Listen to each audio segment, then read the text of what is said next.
Hello అండి, అందరికీ నమస్కారం. మన హిందూ ధర్మంలో ఏకాదశి తిథికి ఉన్న ప్రాముఖ్యత అంతా ఇంత కాదు. అందులోనూ ఈ పాల్గొన మాసంలో వచ్చే ఆమలకి ఏకాదశి అత్యంత విశిష్టమైనది. ఈ రోజున ఉసిరి చెట్టును పూజిస్తే సమస్త పాపాలు తొలగిపోయి మోక్షం సిద్ధిస్తుందని పురాణాలు చెప్తున్నాయి. అసలు ఉసిరి చెట్టుకు విష్ణుమూర్తికి ఉన్న సంబంధం ఏమిటి? ఈరోజు పాటించవలసిన నియమాలు ఏంటి? ఈ వీడియోలో వివరంగా తెలుసుకుందాం. ముందుగా ఉసిరి చెట్టు పుట్టుక గురించి తెలుసుకుందాం. పురాణాల ప్రకారం బ్రహ్మదేవుడు పరమాత్మ గురించి తపస్సు చేస్తున్నప్పుడు ఆయన కళ్ళ నుండి రాలిన ఆనంద బాష్పాలు నేల మీద పడి ఉసిరి చెట్టుగా ఆవిర్భవించాయట. అందుకే దీనిని సృష్టిలో మొట్టమొదటి వృక్షము అని పిలుస్తారు. ఉసిరి చెట్టులో త్రిమూర్తులు కొలువై ఉంటారు. మొదట్లో విష్ణువు, కొమ్మల్లో బ్రహ్మ, పై భాగంలో శివుడు నివసిస్తారు. సాక్షాత్తు లక్ష్మీదేవికి కూడా ఉసిరి చెట్టు అంటే ఎంతో ఇష్టం. అందుకే ఈ చెట్టును పూజించడం అంటే సాక్షాత్తు శ్రీ మహావిష్ణువును ఆరాధించడమే.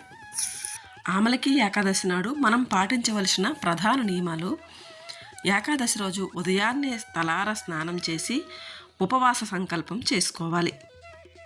ఆరోగ్యం సహకరిస్తే గనక నిరాహారంగా ఉంటే చాలా మంచిది. ఆరోగ్యం సహకరించని వాళ్ళు పాలు, పండ్లు తీసుకోవచ్చు. అయితే ఏకాదశి వ్రతం చేసేవాళ్ళు కొన్ని ఆహార నియమాలు మాత్రం తప్పకుండా పాటించాలి. ముఖ్యంగా ఏకాదశి రోజు బియ్యంతో చేసిన పదార్థాలు, అన్నము, తర్వాత పప్పు ధాన్యాలు తీసుకోకూడదు. ఈ ఆమలకి ఏకాదశి రోజు ఉసిరి చెట్టుకు తప్పకుండా పూజ చేయాలి. ఉసిరి చెట్టు మొదట్లో నీరు పోసి దీపారాధన చేసి చెట్టు చుట్టూ ప్రదక్షిణలు చేస్తే చాలా మంచిది. ఒకవేళ ఉసిరి చెట్టు కనుక మీకు దగ్గరలో లేకపోతే ఉసిరి కాయలైనా సరే తీసుకొచ్చి స్వామివారికి నైవేద్యంగా సమర్పించాలి. ఈ రోజంతా విష్ణు నామస్మరణం చేయడం చాలా మంచిది.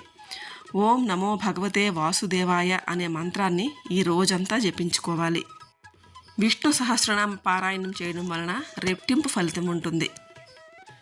వీలైతే ఉండగలము అని అనుకుంటే గనక రాత్రి సమయంలో విష్ణుమూర్తికి సంబంధించిన కథలు వింటూ జాగరణ చేస్తే విశేషమైన పుణ్యఫలం ఇస్తుందని చెప్తారు. ఈ అమలకి ఏకాదశి రోజున ఉసిరి పండ్లను దానం చేయడం వల్ల అశ్వమేధయాగం చేసినంత పుణ్యఫలం లభిస్తుంది.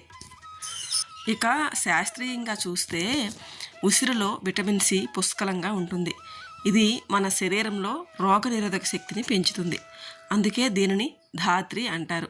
ధాత్రి అంటే భూమి, తల్లిలా మనని కాపాడేది అని అంటారు.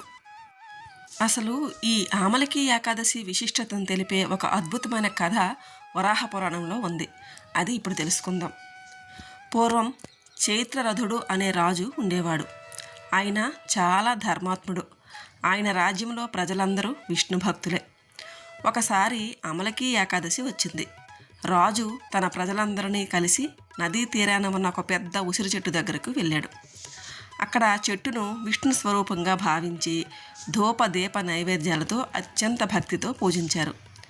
ఆ సమయంలో ఆకలితో అలమటిస్తున్న ఒక వేటగాడు అక్కడికి వచ్చాడు. ఆ వేటగాడు చాలా పాపాలు చేసినవాడు, దుర్మార్గుడు కూడా. కానీ ఆ రాత్రి రాజు ప్రజలు చేస్తున్న పూజను, భజనలను, విష్ణు సంకీర్తనలను చూస్తూ అక్కడే ఉండిపోయాడు.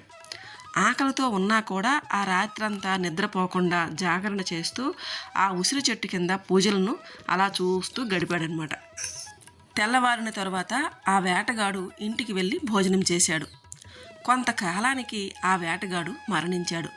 అయితే తెలియకుండానే అమలకి ఏకాదశి నాడు ఉపవాసం, జాగరణ, ఉసిరి చెట్టును పూజ చేయడం, దర్శించడం వలన అతనికి ఉన్న పాపాలన్నీ తొలగిపోయాయి.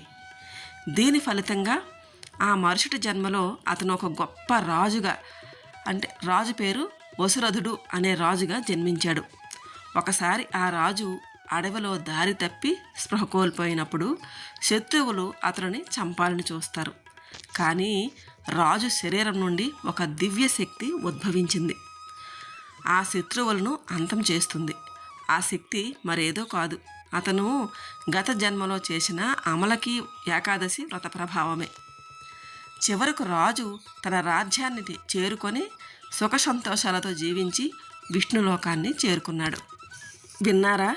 తెలియక చేసినా కూడా అమలకి ఏకాదశి పుణ్యం అంతటి గొప్ప ఫలితాన్ని ఇస్తుంది. ఇక తెలిసి భక్తితో చేసిన వారికి ఆ శ్రీ మహావిష్ణువు అనుగ్రహం ఎంతగా ఉంటుందో కదా.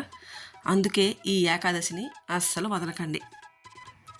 ఇదేనండి వీడియో నచ్చితే కనుక లైక్ చేయండి, షేర్ చేయండి, సబ్స్క్రైబ్ చేసుకోండి. ఇంకో మంచి వీడియోతో మళ్ళీ కలుద్దాం. అంతవరకు బాయ్ అండి.